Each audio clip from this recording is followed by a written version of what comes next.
তামাম দুনিয়ার রাজত্ব আল্লাহ তাআলা হযরত সুলাইমান পয়গম্বরকে আল্লাহ তাআলা দান করেছেন। বা সুলাইমা দাদ মুলক সরওয়ারি, বা সুলাইমা দাদ মুলক সরওয়ারি, শুধু মতিয়ে খাতামুশদাউ ওফরি। হযরত সুলাইমান পয়গম্বরকে আল্লাহ তাআলা তামাম দুনিয়ার রাজত্ব দান করলেন। এর সাথে সাথে রাজ্য পরিচালনা করার জন্য আল্লাহ তাআলা হযরত সুলাইমান পয়গম্বরকে আল্লাহ তাআলা তখতে সুলাইমানি দান করেছিলেন। ঠিক কিনা জোরে বলেন। তখতে সুলাইমানি এমন ভাবে চলে, আল্লাহ তাআলা হযরত সুলাইমান পয়গম্বরের জন্য আল্লাহ তাআলা বাতাসকে তার অনুগামী করে দিলেন। বাতাসকে হযরত সুলাইমান পয়গম্বরের নিয়ন্ত্রণে দিয়ে দিলেন।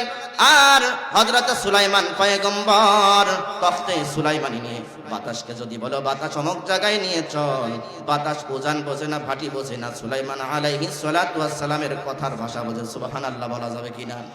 হযরত সুলাইমান পয়গম্বর সিংহাসন নিয়ে বাতাসের উপরে যখন চলেন, চলতে চলতে হযরত সুলাইমান পয়গম্বর সাগরের উপর দিয়ে যখন রওনা করেছেন, হযরত সুলাইমান পয়গম্বর তাকায়া দেখে পানি উঁচা নিচা, পানির ঘূর্ণিপাক দেখা যায়। হযরত সুলাইমান পয়গম্বর ইফরিত নামক জিনকে ডেকে বলে, ও ইফরিত, তাড়াতাড়ি পানির নিচে যাও, এখানে রহস্যটা কি তুমি দেখে আসো।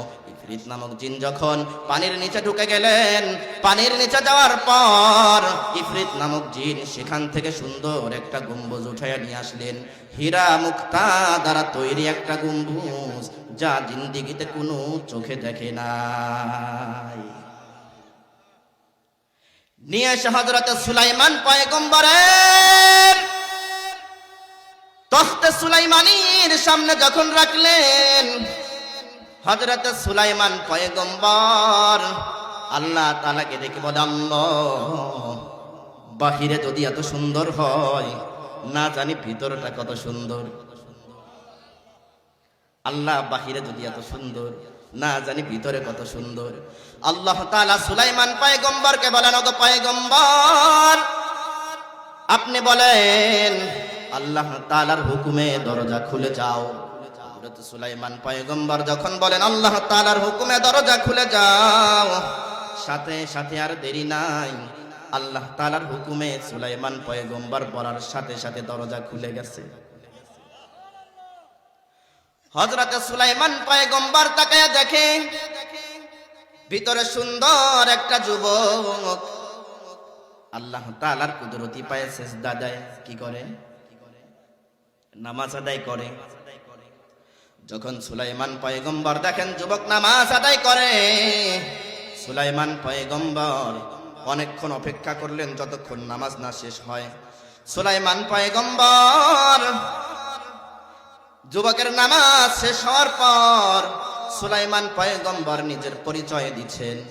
পরিচয় দেওয়ার পর যুবককে বলে, ও যুবক, তুমি কি মানুষ নাকি জিন নাকি কোনো দেও?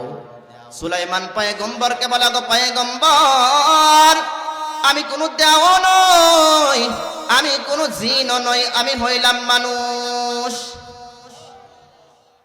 সুলাইমান পয়গম্বরের কৌতূহল বাড়ছে না কমছে? সুলাইমান পয়গম্বর বলেন, মানুষ যদি হও, এই গম্বুজের ভিতরে কিভাবে ঢুকলা, এইখানে কিভাবে আসলা? এবার সুলাইমান পয়গম্বরকে ডেকে বলে, গো পয়গম্বর, লম্বা ঘটনা, এটা আমার কোনো কারামতি না, আমার মা বাবার দোয়ার কারণে আজকে আল্লাহ তাআলা আমার এই সুন্দর গম্বুজের ভিতরে রাখছে। সুলাইমান পয়গম্বর বলে, যুবক, কি এমন ঘটনা? এবার সুলাইমান পয়গম্বরকে বলেন, ওগো পয়গম্বর, তাহলে শুনে, আমার বাবা দুরারোগ্য ব্যাধিতে আক্রান্ত, আমার মা বাবা দুজনেই বার্ধক্যে উপনীত হয়ে গিয়েছিল। ওগো পয়গম্বর, আমি আমার বাবা মার এত খেদমত করতাম, আমার বাবা মার আমি এত সেবা করতাম।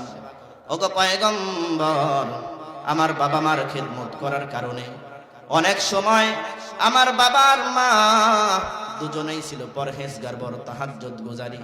প্রতিদিন রাতের বেলায় আমার বাবাকে দেখতাম তাহাজ্জুদের নামাজ আদায় করে করে আল্লাহ তাআলার কাছে দোয়া করেন, আল্লাহ, আমার সন্তানকে তুমি নেক হায়াত দান করে দাও।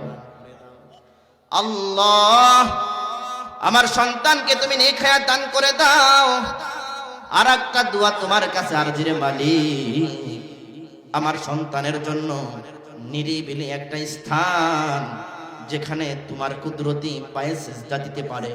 আয় আল্লাহ, সুন্দর একটা জায়গা আমার সন্তানের জন্য তুমি তৈরি করে দাও। এবার যুবক বলে, ওগো পয়গম্বর, এই দোয়াটা একবার দুইবার না, বহুবার আমার বাবাকে আমি দেখেছি। ওগো পয়গম্বর, এটা তো গেল আমার বাবার কথা, এটা তো গেল আমার বাবার কথা। ও পর্দার আড়ালের মা, ভালো করে দিলের কান দিয়ে কথাগুলো শুনেন। এবার সুলাইমান পয়গম্বরকে ডেকে বলে, যুবক বলতেছে, ওগো পয়গম্বর শুনেন, অনেক সময় আমি রাতের বেলায় দেখতাম আমার মা তাহাজ্জুদের নামাজ আদায় করে করে আল্লাহকে ডেকে বলে, আল্লাহ আমার সন্তানকে তুমি নেক হায়াত দাও, আমার সন্তানকে তুমি নেক হায়াত দাও। আর আল্লাহ আমার সন্তানকে তুমি আসমানি খাবার তুমি খাওয়াও। এবার পয়গম্বরকে ডেকে বলা, গো পয়গম্বর, আমার নিজের কোনো কারামতি না, আমার বাবার মার দুয়ার কারণে আল্লাহ তাআলা আমাকে এই গম্বুজের ভিতর আল্লাহ তাআলা আমাকে রাখছে। এবার পয়গম্বরকে বলেন, ওগো পয়গম্বর শুনেন, দেখতে দেখতে আমার বাবা দুনিয়ার থেকে চলে গেল। আমার বাবা দুনিয়ার থেকে চলে যাওয়ার পর আমার মনটা বড় খারাপ, কারণ আমার মাথার উপরে একটা বট গাছ ছিল, আমার মাথার উপরের বট গাছটা আমি হারিয়ে ফেললাম। ওগো পয়গম্বর, মনের ব্যথা নিয়ে আমি আমার মার খেদমত আমি শুরু করলাম। আমার মার খেদমত করতে করতে আমার মাও 2টা বছর পর আমার মাও দুনিয়ার থেকে চলে গেল। ওগো পয়গম্বর, বাবাকে হারিয়ে মাকে হারিয়ে, ওগো পয়গম্বর, ঘরের ভিতরে আমার আর ভালো লাগে না। ওগো পয়গম্বর, বাড়িতে আমি যখন যাই বাড়ির ভিতরে মন আর টিকে না। আমি ঘুরতে ঘুরতে সাগরের পাড়াতে আমি রওনা করেছি। ওগো পয়গম্বর, তাকায়া দেখি সুন্দর গম্বুজ দেখা যায়। কাছে আসার পর দেখলাম গম্বুজের দরজা খুলে গেল, গেট খুলে গেল। ওগো পয়গম্বর, ভিতরে কত সুন্দর এটা দেখার জন্য আমি যখন ভিতরে ঢুকেছি, কেমন করে যেন গেট আটকিয়ে গিয়েছে। আর আল্লাহ তাআলা কত বছর হয় আমি জানি না, আল্লাহ তাআলা আমাকে এইখানে রেখে দিয়েছে। মায়ের দোয়া লও হে মুমিন, মায়ের দোয়া লও, মায়ের দোয়া লও হে মুমিন, মায়ের দোয়া লও। বিপদে পড়বে না তুমি যখন যেথায় যাও, বিপদে পড়বে না তুমি যখন যেথায় যাও। মায়ের দোয়া লও হে মুমিন, মায়ের দোয়া লও, মায়ের দোয়া লও হে মুমিন, মায়ের দোয়া লও। ও দুনিয়ার সন্তান, পিতা মাতা তোমার জন্য কত কষ্টই না করেছে, কত কষ্টই না স্বীকার করেছে।